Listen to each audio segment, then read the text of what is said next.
the players, the personalities who come from around the world to play professional soccer in the United States.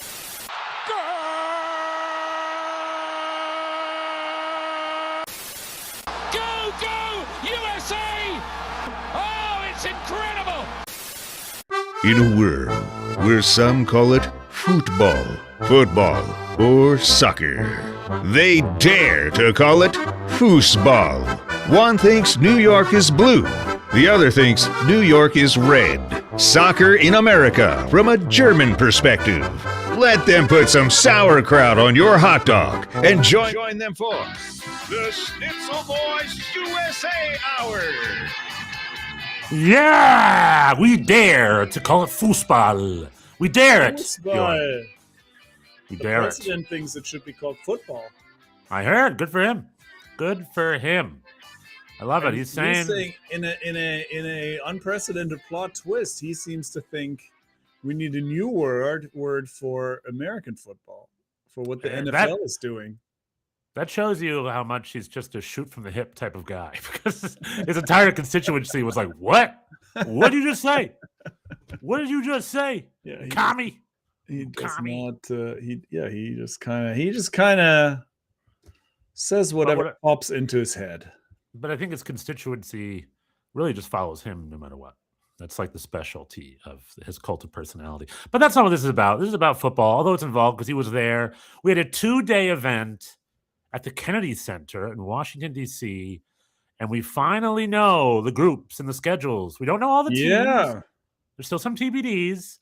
But as far as the Schnitzel Boys universe goes, Deutschland hat Curaçao, which I by the way predicted. Caraco, according to Wayne Gretzky. This is just amazing. I mean, this is just a little aside here. Please. And no shade to Wayne Gretzky specifically, I guess. Although on the other hand, if you were called upon to read, I know what you're about to say, names of 48 up to 48 different countries in front of a audience, wouldn't you just spend practice 3 minutes? I mean, how long could it take? It's 48 countries. Most of them you already know. Right, you should. Yeah, just in fact, there's really only a handful where there should even be any kind of confusion. So this would really be easily rectified. But if you're Wayne Gretzky, you just kind of roll up and you're like, whatever. And then they hand you this thing and you say, Caraco. He said 3 names wrong in a row. He said North Macedonia wrong, I think. I forgot what he said. And then he said something about Caraco was the most.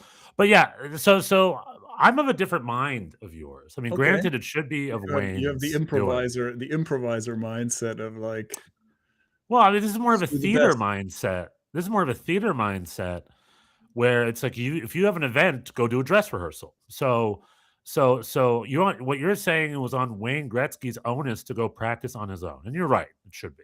In fact, if I were him, I would have looked at the 48 and see which countries don't I know. It's probably a list of 5, right? Most of them we know, right? Maximum. France, Italy, we know. Yeah, most of them. Brazil, we know. Yeah. But Curacao and North Macedonia, maybe Turkey, Czechia, right? The updated terms, maybe go. There's always some new stuff. I mean, Curacao, I guess we kind of right? One sort of knows. I don't know. Not Wayne Gretzky. Yeah, I mean, you and I know because we're cultured. But he's from Canada. It's not. It's his. Yeah, but he's an athlete, Bjorn. Athletes are not academics. It's not like he's from Asia or whatever, like a world away. Why would Asians know it less, Bjorn? That was Canadians are as ignorant as Americans. Geographic proximity. I don't know. And so are Brits, by the way. But anyway, but the bonus for me is if I'm FIFA stage manager, I would get my hosts out and I'd be like, all right, let's go over the name pronunciations again real quick. Prepare it. You think Wayne Gretzky does a dress? He clearly doesn't even think about this for 5 seconds. You think he would show up early to do a Kevin Hart would to do a rehearsal? Kevin Hart would do it. If Kevin Hart and Shaquille O'Neal would do it, then Wayne Gretzky show. But anyway, that happened, and then for whatever reason, we had 2 separate events. I'm sure there's reasoning for it. I don't know what it is. Where the groups were announced, schedule was tentative. Then they met 24 hours again to confirm the schedule. I guess they needed time. This is what I was talking about a few weeks ago which is there's no way there isn't going to be an Argentina-Haiti game in Miami. I think this is that moment where the FIFA marketing guys were like, all right, let's organize a schedule that has the maximum viewer potential. And I think that's what this was. I think so. I listened to BBC's response. I didn't see a lot of German responses. I think they're way too overconfident, which I don't like. Germans like, yay, Curacao. It's like, listen, they all qualified. So Curacao knocked out. But Costa it Rica, is no 48. It's 48 teams now right versus 32. So, but let's review. In fact, we should maybe look up exactly where they are. So Germany's group is Germany, Curacao, the Minnows, but also Ecuador, and Ivory Coast, Elfenbeinküste.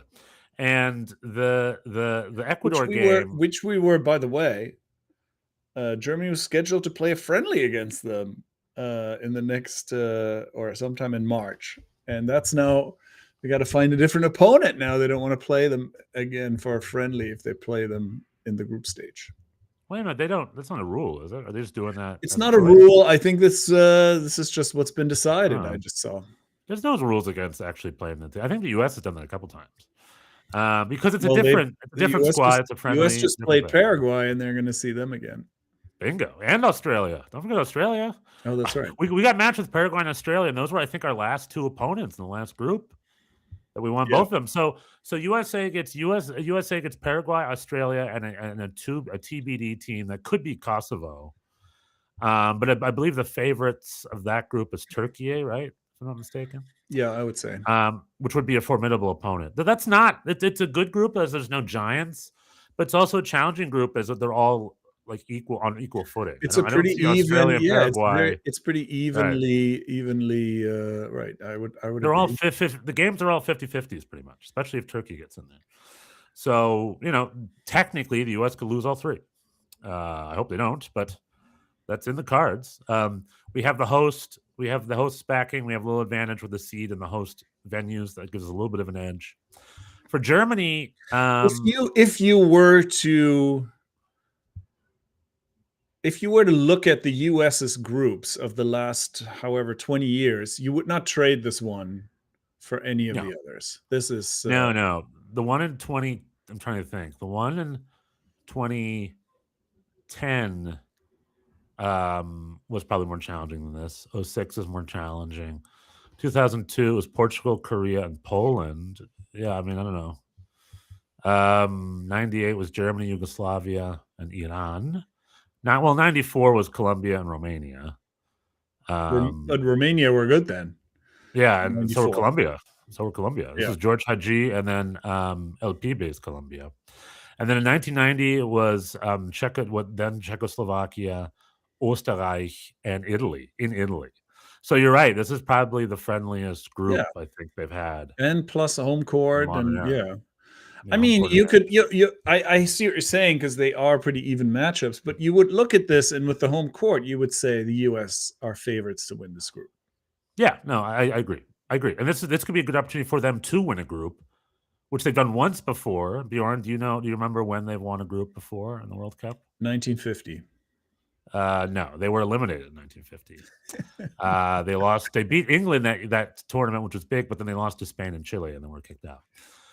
People forget that part. No. 2010, they beat a group with England in it, because it was England, Algeria, and Slovenia, and I think they tied 5 points with England, but the goal difference set them ahead. So they won that group under Bob Bradley, and then they were eliminated by Ghana in the round of 16. All right. Yeah. Their likelier path to a better. So in U.S. soccer history, more in the modern era, the United States have only won one World Cup knockout group stage game. Knockout game, not group stage game. It was their 2-0 victory against Mexico in 2002. That's it. They've never beaten anybody else in the knockouts. Well, but again, this time this is a big opportunity. And this time there'll be a round of 32, so it's all going to be a little. Competition's definitely somewhat watered down at this. Also, because of this math, we're going from 48 teams to 32. So, of the 12 from 32, you mean from 32? Yeah, from 48. Well, no, I'm saying the group stage. The group stage only eliminates 16 One. teams is what I'm Right. saying. Yeah. So No, of yeah, the, it's of 2.5. the 12 of the wait, how many groups are there? 12 groups, and Yeah, 12 eight, groups of 4. yeah, and so 8 of the 12 third place teams also advance. So like, Right. Right. there's a lot A lot of of opportunities. A lot of yeah, opportunities. yeah. A lot of opportunities for a Haiti or a Curacao to get to the round of 32.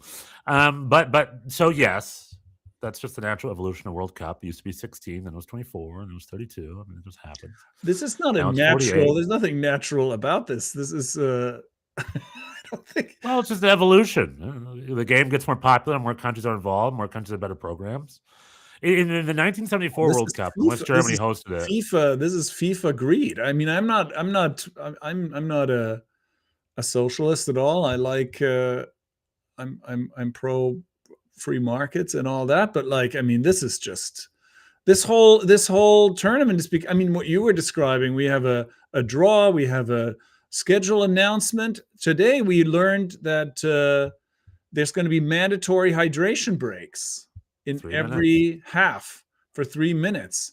So this is, of course, only done with the welfare of the players at heart. This is completely, there's no, this has nothing to do with the possibility of perhaps showing commercials during that time. This is solely, solely in the interest of player safety. You're being unfair because in the 1994 World Cup, they did this as well. I mean, it's when it gets hot, they have hydration breaks. That's always been a thing. But that's always sure, they'll show why do you ads. need to why do you need to mandate it? If it's hot, you do it. If it's not hot, then why you don't need to do it. I mean, FIFA's gonna FIFA, and so let's look at kind of the numbers. So as far as FIFA member nations, if memory serves, is around 213, 214, give or take, ish. And so of 48 teams, that's almost 1 in 4. That's like 1 in 4.5 teams make the World Cup, something like that. If my math is right. Somewhere between 1 in 4 and 1 in 5. And then of that group, so 25% get in. 75% have been eliminated, 25% get to the final party. And then of that crew, it was 60 or 75% of that, because it's 32 out of 48. So 75% of that make it to the round of 16. So the numbers aren't super tight. But, then it dwindles. It is what it is. Yeah, I mean, I think this one, it adds another game. Now it's 8. You have to play 8 games to win. It used to be 7. A longer tournament. Yeah. It's all yeah. Germany. So I was listening to the BBC response, and pretty much their concern was traveling. I think Britain has to go to Houston, New York, and Toronto. I think those are the 3 cities. And New York and Toronto. This is what Germany is, actually. That's what you're. Am I mixing it up? Maybe I don't know. I mean, or maybe it's the same, but for Germany, it's Houston, Toronto, and New Jersey. Yeah. There you go. So now I want to ask you that question again. Where should it be camp out? Princeton, it should be in New Jersey or something, right? Or what do you think? Well, I said last year, I was like, should be one of those 3 places so that you don't have to, at least for one, you don't have to travel. I don't think you want to set. Yeah, I don't know. I don't think you want to set up in Toronto. I think even for Toronto is a Hupfer, so they could, from here go. The only big flight is a Texan flight.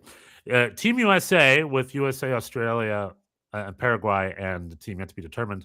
We've known this already, but they're 2 in LA and 1 in Seattle. So their base camp should probably be in San Diego or here in LA or something. It should be on the West Coast, and it's not too bad for them. I did notice that most of the groups are pretty region specific, but there are exceptions. There are games where it's like 2 or 3 in the Pacific Northwest, and then their third game is in Texas or something. They do their best where like 2 of them are close by, but then 1 is going to be kind of further away. It's not across the country. It's not Vancouver and then Miami, but it's a lot of like San Fran, Seattle, and then Texas. I mean, Toronto, Houston, New Jersey is not great. That's a lot of travel for a group stage. However, I mean, for Germany, definitely these are 3 games they're supposed to win. So, Yep. And so Germany and the United States kind of have the same expectations, right? They're really supposed to win all 3 games, if not all 3 of them, but they're supposed to win 2.5 games, they should be getting 6 or 7 points on this group, or at least winning the group. They're both expected to win the group. Is that fair, to keep it very simple? I would say. I mean, I think Ecuador is good. Like, are good? No offense. Obviously, no offense to Ecuador, but Oh, you're going to the Germany group, all right? You're saying Germany's supposed to lose to Ecuador? no, I'm saying, like that's the one game that may be a little bit. Right. I think the U.S. games are all closer. I think, Right. like you're saying, like every matchup, there's no shame in losing to any of those teams. Right. They're close to 50-50, yeah. If Germany loses to Curacao or Ivory Coast, I think that would be pretty weird. Well, and if they lose to Ecuador, that'd be pretty weird. So, like, if Germany tied Ecuador and then beat Ivory Coast and Curacao, that would be like a successful group stage, especially compared to the last two we've had. So, I think the expectations for Germany are safely lower. At this point, it's like get out of the group. Yeah. Well, I, for one, booked an Airbnb in Houston for that game. You did? I did. And it is fully refundable. It is fully refundable. No, I don't have tickets. I was denied both thingy things. However, on this Thursday, on the 11th, is the third draw, another random draw. So I'm going to try my hat at that. I still haven't lost hope to try to get my hands on a ticket. I realized a friend of mine does have tickets to a USA game that he paid $250 for in the initial pre-sale draw, which is actually looking like a pretty good price right now, right? But that's got to be a nosebleed, right? That's not a... Yeah. It's nosebleed. Yeah. Which is, to me, still a height. Still, I guess I'm But I'm in the minority there. I'd rather not go than sit in especially when it's MetLife or whatever. I guess BMO Field in Toronto. I mean, this is what I was thinking. I was thinking about the Toronto thing potentially, because Toronto's nice. BMO? It's not the Rogers Center. It's not it's BMO. It's BMO Field. So that's definitely. It's one of the smaller ones. Yeah. There wouldn't be. Those seats are all pretty good. So you could go for a cheaper kind of a thing. I mean, and then the New Jersey. I guess we'll see when they release more tickets. Did they really sell out? No. I think from what I understand, those sales phases were just a limited amount of tickets. Like there's still tickets. So this is going to be like Club World Cup, where they jacked up the prices for the FOMO people. I hope and so. Now it's going to be like, for instance, here in LA, I think New Zealand is playing Iran, which is unfair because Los Angeles is a huge Iranian population. But that's the kind of game that I could probably get my hands on a $100 ticket for. I imagine. I don't know if I'd want to go. I probably would. Honestly, why not? It's a World Cup game. But those are there are games like that I'm sure you should be able to get your hands on for a decent price.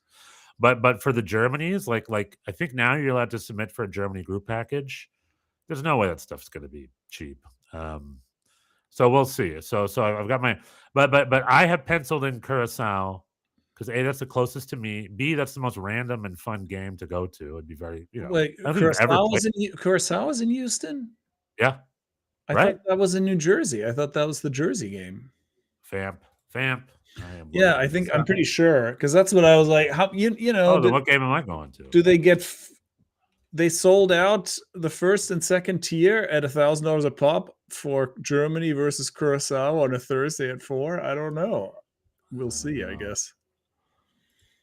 Well, I don't think anything's sold out. I think they still have tickets they're sitting on, because then when this third phase is done, it's just an open buy resale dealio. All right, let's see here. What group? Okay. Ecuador, Ivory Coast, and Philly. Germany, Curacao at Houston.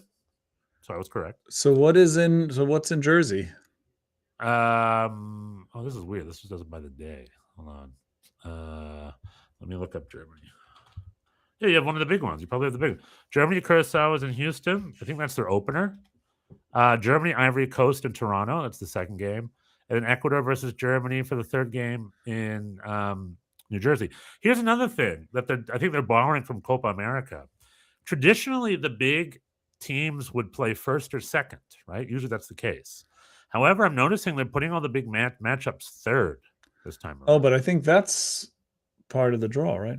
I mean, this is the other thing. This New Jersey game, if we beat Curacao and Ivory Coast, this could be academic. I couldn't even mean dead rubber game. Yeah, so it could be a dead rubber game.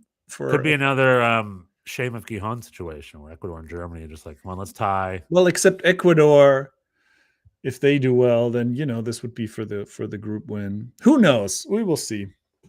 Who knows? I'm Who gonna knows? try. I mean, I'm definitely gonna try and get tickets for that one if they are at all reasonably priced. However, the big news here is we got our groups. Germany and the United States should be pretty happy with their draws, and they are both favorites to win their groups. USA much less of a favorite, granted, but they're both favorites to win their groups. For instance, if I'm Canada, like Mexico versus South Africa is going to kick us off just like in 2010. Mexico, it's Korea and South Africa, two teams they played before. It's funny how draws repeat themselves. But Canada, Scotland Canada has also gets Switzerland. the same teams that they almost. Scotland's got Haiti and Brazil. Yeah, the Scotland-Haiti game will be fun. Scotland-Brazil game will be fun. So the Scots, I think, are well, happy. they played And Morocco Morocco. and Brazil the last time that they were in '98. Yeah, I remember those games well. That was the first World Cup I really vividly remember. The one, or not the one I remember, but the one I was really invested in. I remember '94, but I was less invested in '94. But what was I saying? Oh, Canada. Canada is the one that got the toughest group because they've got Switzerland and potentially Italy. Italy could be their fourth opponent because Italy's still in the playoffs. and Qatar, yeah. And Qatar, which they had, I think, in the 2022 World Cup, right? Am I wrong? I don't remember. I remember them playing. But Qatar is one they'll be happy with. But then Switzerland and Italy, it's tough. It's tough, man. It's tough for Jesse Marsh and his the Maple Boys. Yeah. I mean, there are just no... I'm just looking at them again. I guess there are no real groups of death. Yeah. No. I mean, there's always some... If anything, it'd be that Canada group because Canada's hosts and Switzerland and Italy. But like you said, 3 teams get through. So Canada might even get through. I guess the France group is kind of strong. France, Norway, Senegal, and potentially Bolivia, like the CONMEBOL team. Like that's a pretty good group. We've had groups before, like the US in 2014, I believe, were in the group of death. Their group is Germany, Portugal, Ghana, and the United States. Mm-hmm. That's a group of death. That's like 4 teams that all 4 of them could get through. But France, this is similar, actually. It's certainly Bolivia. Well, I mean, Bolivia is worse than Ghana. I don't know. Norway feature the best player in the world potentially. France and Senegal. But what I'm saying, it's 3 teams who should get through because Bolivia's like odd man out in a World Cup where 3 teams can get through. Well, that's what I'm saying. I guess by this standard, it's the group of death. So you're going to start tuning in round of 32. that's when you're in it. Well, I mean, I'll watch it, but it's like, I mean, these people. I mean, somebody was saying on Twitter that he pre-bought tickets for a lot of money on the portal, and now it's like he's just learned it was Switzerland against Qatar. That's his dumb problem. Idiots. Wait until you know. I mean, it's all anxiety. I mean, but anyway, so let's do the super early emotional Gefühl predictions. Tell me the rankings of both of the USA group and the Germany group. You go, and then I'll go. Oh, it'll be I mean, we're gonna win the group. Come on. It's gonna be Germany, Ecuador, Ivory Coast, and Curacao are gonna finish last.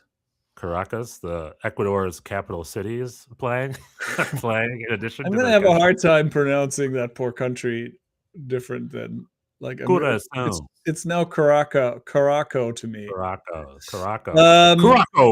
versus Morocco. I'm gonna say, you know what? I'm gonna be boring and agree with you. I'm gonna say it's gonna be Germany, Ecuador, Ivory Coast, of course, because Group D. I'm gonna say Paraguay is gonna win the group. Oh, okay. So you got Paraguay first. You have USA second. I have USA second. I have. Well, I mean, I guess I have Turkey third and Australia fourth. Yeah, to do a little surprise. Like I'm wondering if Australia will crash out, but it's like I don't think so. I think they'll thrive in the United States. The weather for them is fine. The culture for them is fine. I think the Aussies will do well here. So I have a hard Um, time putting them at last place. I think, but I'm going to be heartful. This will be a little different.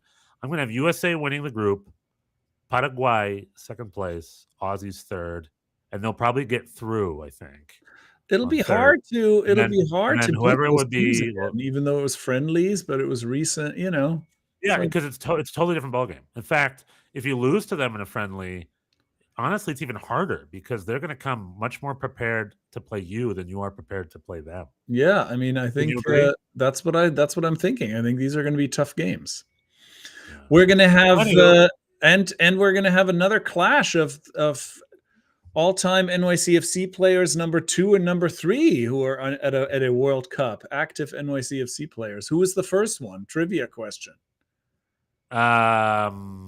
Okay. So what's so 2 current NYCFC players are playing each other in the group. In the group, you're saying. There's only been one player who was in a World Cup while active for NYCFC. We've had, Oh, you we've mean had some in legends. We've had history? Pirlo Villa, Frank Lampard. They've all Yeah, played in yeah. the World Cup, but not while they were on NYCFC. Only Well, one player has done it while being on our team. we'll talk about, by the way, a stat that's kind of interesting, but not interesting in our next topic, because we're going to get into MLS Cup pretty soon. So I just want to clarify this trivia question. You're talking about coming up this summer, or are you asking me in the history, which In is the the one history player? of the team, there's been only one guy. Okay. It's 2. Okay. Actively, like current, right? So it's not Mix, because Mix joined after the World Cup. Right. Um, And then David Villa was called into Spain while a player, but I think he was injured and had to skip, right? Or am I he wrong? did not go to the World Cup. Yeah, that's correct. But he went to the Euros, didn't he? Or he was injured. He was He did supposed to go to the He World did Cup. get called back to the Euros. I don't think he was Yeah. ever close to. Oh, Just okay. because of But it's timing. not Yeah, David Villa. It's not David Villa. it's not Oh, that. so this would be maybe 2014, the Costa Rica team? Oh, Yes? yes. Not Okay. 2014 because we did not Okay. exist in 2014. This would be Oh, Costa Rica 2022 2018. or 2018. Was it Alex Collins? No, Alex Collins would have gone for Peru if they had not lost the playoff to Australia. Wait a minute. Who am I thinking? Who's that great Costa Rican center back who plays in Spain now? Am I thinking of Alex Uh, Collins? Is he Peruvian? I mean, he's not in He was your Spain best center anymore. back 2 or 3 He seasons was, yeah, ago yeah. when you He guys won was, that yeah, World and he Cup. played for the Peruvian national team. Oh, okay. They did not I'm thinking make. of They someone did else not then. make. They got ousted in penalty kicks. And he's in Spain right By now, right? Australia. He was in Not Spain? anymore. Italy? He's in Greece. He's Italy or had some something? injury problems. Oh, okay. He's no longer. Yeah. Okay, so it's not Alex Collins though, right? No. It is who's that goal scorer up top? It would have been. It would have been one. Another person was Ronald Matarrita. He would have been Right. it, but he was injured. He missed the World Cup due to injury, but he would have gone. It's like Alonso Martinez, one of your forwards up front, a goal scorer, right? No, it was a winger. A winger. Give me the first letter of his. I'm probably not going to get this. Give me the first letter of his name. His first name is he played for the Portland Timbers prior to coming to NYCFC. Oh, Daniel Young got it in the chat. Is it Lima? Oh, then I'm not going to check the chat. I'm going to check. He was like, it's not. I'm not going to get it. I'm not going to get it. It was Rodney Wallace. Oh, okay, interesting. I would not have gotten that. Okay, good for Rodney Wallace. Good for Rodney Wallace. Yeah, Rodney Wallace made it in 2018. In 2022, Alex Collins got very close, but you're preluding to an upcoming clash as well, right? Well, I'm assuming if Matty Freeze and Aidan O'Neill both make it, USA Australia. They will be active players 2 and 3. Matty Freeze will be on that field. Alonso Martinez has this horrible injury, but Costa Rica didn't make it anyway, so he wasn't gonna be in it. I mean, those are the only candidates really from our current team unless Justin Hackett's called in. Side story. He might with Putch. You never know. I mean, if Sean Zarotsky's injured, maybe. Anyway, congratulations to Daniel Young for answering our trivia question correctly. You get a free thank you from us and a free happy holidays. I still have those. I still have those T-shirts that I could hand out. Yeah, you hand them out at the new stadium. But anyway, Oh, okay. So, side note for NYCFC Academy, for Academy fans, is the Bundesliga happened this weekend. You know, a lot of big games, and yada yada. But there was an NYCFC Academy showdown this weekend. As or am I wrong? There was a game. Maybe I'm thinking of the Pokal. There was a game where it was Jimmy Sands versus Gio Reyna versus Joe Scally. It was an NYCFC Academy Bundesliga day. And then on the Reddit boards, people are like, this is the first time MLS Academy has had 3 of the same players in the same Bundesliga game. It's like, probably. It's probably So true. give it up for the NYCFC Academy. All academies should be doing that, spitting out kiddos. But Gladbach, Gio Reyna got a start, and Joe Scally got a full 90 as they played, I believe, Mainz this weekend and beat them 1-0. I mean, that academy class was pretty sick, actually. I mean, Justin Hack was in that class too. Like what that was that? pretty good. Summer '69 though. What was his name again? Oh, Angelino. Yeah, was he there around that time? Well, but he played on the. He was not in the academy. Obviously, he played in the first team. Yeah, maybe he was hanging out. Maybe they were hanging out. He was giving them advice. I don't know. But yeah, and with Claudio Reyna, the way Claudio Reyna was involved at the time, maybe they should have never gotten rid of him. Anywho, I don't want to. We have limited time here. Oh, so, right. Bundesliga, we got Champions League. Yeah, you got to go. You have places to be. Well, so we got Champions League tomorrow. We're going to touch on 2 things. There's still the biggest story of the week we have to touch on. Okay, let's hear it. Mo Salah is out in Liverpool. No, you're talking about MLS Cup. This podcast. No, well, firstly, we got Champions League tomorrow. We got Bayern München hosting Sporting. We got Newcastle in Leverkusen. That'll be fun. We got Dortmund hosting Bodo. Should be able to handle that. And we got Frankfurt at Barcelona against Hansi Flick. That'll also be fun. So we got 2 pretty more interesting games and 2 pretty more straightforward games as Bayern host Sporting. But there you go. But the big thing that happened as we're putting a little bow on MLS domestic soccer for the time being, as the league ended and Thomas Muller and the Vancouver boys went down to hot, steamy Miami to play Leo Messi and David Beckham and their 7 DPs, and Inter Miami, as written by Don Garber and wished by the MLS office, they got their MLS Cup. They won fair and square, obviously. I'm not trying to play favorites here, but Inter Miami won, and my favorite comment on Twitter was like, they finally won. They finally won in the 7 DP era, whatever it was, and I was like, amen, brother. It was the last game of Sergio Busquets and Jordi Alba. Leo Messi gets his title. They're immediately talking about winning CONCACAF Champions Cup next year. That's their goal. So the Inter Miami experiment, the Inter Miami party, the Inter Miami experience, charging to the World Cup, charging to what Don Garber keeps referring to as MLS 3.0, something he brought up on the Fox broadcast over the weekend, is working, I think. I think it's been a couple of years since Messi, and I think overall has been quite the success. Would you agree? Ish. I would agree. I think one yardstick of its success is the fact that I don't think I've ever disliked a team more than this team. So just that in itself is a form of success, I guess. Because they're making a story. Somebody was saying I think it was the Blue Balls guys were saying on Twitter how the ref cam didn't seem to be working and it was always all pink. Like it's so yeah. I watched the game. I hope Rodrigo DePaul gets diarrhea for the rest of his life. I mean, it's just like I do not. Yeah, I don't enjoy those guys. But so I guess that's a form of success. What's his face? The coach that we hired at the beginning of the year, we thought would be a disaster. Won an MLS Cup his first year.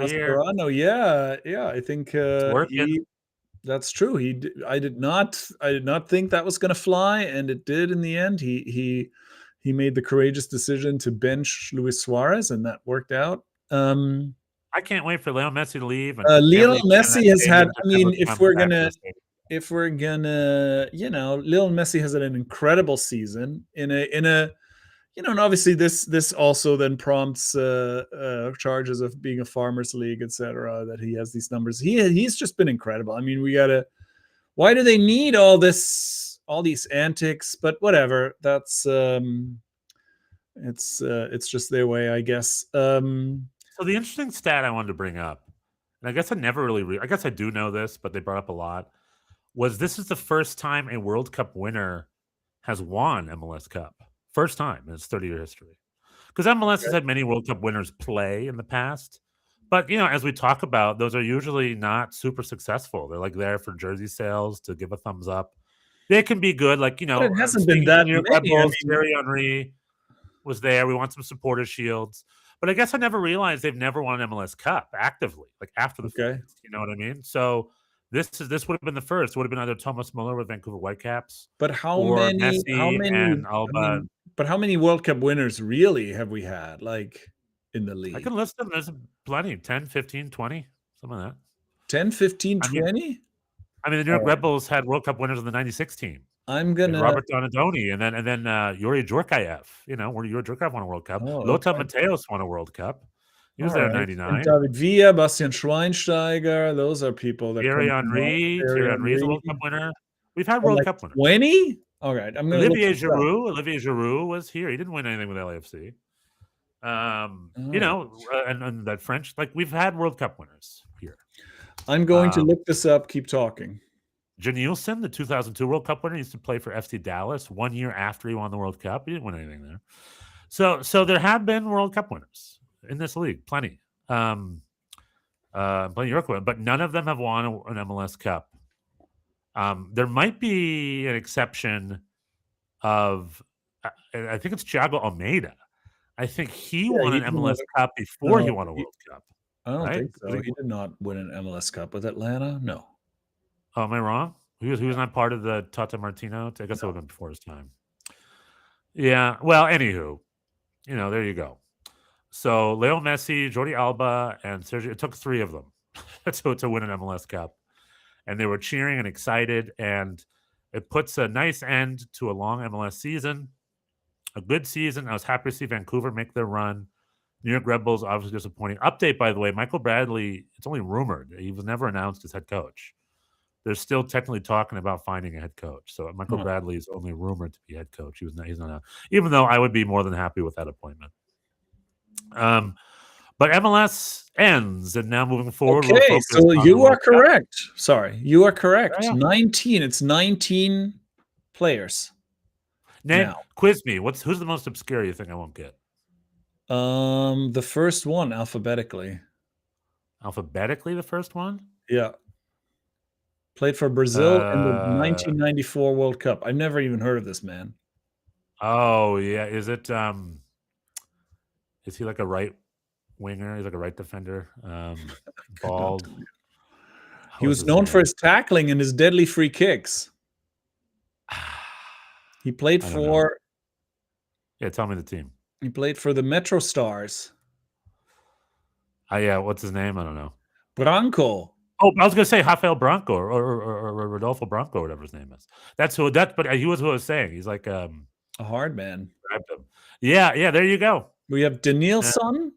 We had Yuri Djorkaeff, as you said, Thierry Henry, Kleberson. Oh yeah, played for the Union. Played for the Union in 2013. Lothar Matthäus. I mean, he barely counts as having played at MLS. Famously cut because he took a vacation at Saint-Tropez. Alessandro Nesta, David Villa, Andrea Pirlo, Kaká. Nesta played for Montreal. Yeah, Kaká in Orlando. Nesta played for Montreal, right? Nesta played for Montreal. Yeah, 2012-13. Kaká. Bastian Schweinsteiger played in Chicago. Blaise Matuidi, we forgot about. Right. They broke the rule for him. Yeah. Thiago Almada, Lionel Messi, Sergio Busquets, Rodrigo de Paul, and Hugo Lloris, I guess we forgot too. Jordi Alba, right? Is he on that list or am I wrong? Jordi Alba didn't win. Olivier Giroud should be on that list, don't you think? He's not. Well, maybe there's more. Okay. Squad? Anyway, it's more than I thought. Well done. I'm telling you. So, but this is the first time they've won a title, which kind of shows you the value you get from an investment of a semi-over-the-hill player. It doesn't necessarily lead to on-field success. But if you sign the world's best players and they really play their heart out, it does lead to success, which we saw Inter Miami this year. Congratulations, Inter Miami. We all hate you, but you're not breaking any rules. And this year. I'm not congratulating them. However, I will congratulate. We both can congratulate Daniel Young. It's his birthday today. Happy birthday, Daniel Young. Happy birthday, How are you Daniel doing? Young. Good. I'm sleeping on the chat here. Let me look up this chat. What else did Daniel Young say? What else did our young? I know he's not young. That's it. He guessed the trivia question, and it's his birthday. Happy birthday! Happy You going out to birthday. dinner? You going out to a nice dinner with family or something? What are you doing for your birthday, Daniel Young? Hopefully you celebrate it well. Celebrating with Hopefully you have us. good health. Celebrating with us. Celebrating hopefully the you enter the upcoming new World Cup, Inter Miami's win. Okay, what else you got? Stadium. NYCFC's new stadium. Oh, No, we that's got new upgrades. We got new pictures. I mean, it's really happening. Sweet. But isn't it sad that it's opening during the schedule transition? So Well, might I be think it delayed a little gives. I think it gives everybody a little extra time. I think we're probably going to skip the mini season and then just going to open it for the. Because that's always a little, like the structure obviously is going up quickly, but obviously, it takes a lot of time. It'll be good to You see if see it can this- survive a winter without people in it first. You see this, well, and also it's like, I mean, you see this here in New York City where there's a lot of construction and a lot of apartment buildings go up and they go up very quickly, but then it takes a long time before somebody actually moves in because there's a lot of stuff. There's a lot of stuff to do on the inside, and I guess it's going to be the same with the stadium. The shell of it will be done soon, but then it's a lot of little before you get all the plumbing going and all the toilets installed, and it's a lot. They better have good plumbing. That'll be my one question. It's the first all electric stadium in the history of MLS. I was going to say, I think in Germany that's standard, but good for MLS. Good for the thing. We got to run. This has been Schnitzel Boys. Watch the Champions League. Tune into MLS next year. Stefan is on a World Cup. World Cup. Well, do you have anything else you want to talk about? We got World Cup fever. I got a fever, Bjorn. And the only thing that solves it is more Curacao. More Caraco. All right. Well, we'll talk more about it next week. I was going to say, what other topics do we miss? What else are you dying to talk about? I mean, there's Bundesliga. Bochum won another game. Bochum is in a single-digit play. We're in 9th place in the second Bundesliga. That didn't seem likely a few weeks ago. To our Bundesheads, now that American soccer is winding down, we're going to give nothing but Bundesliga all its care and focus next week. There you go. So we'll be able to talk about next week. So this time, NYCFC has a new sport director.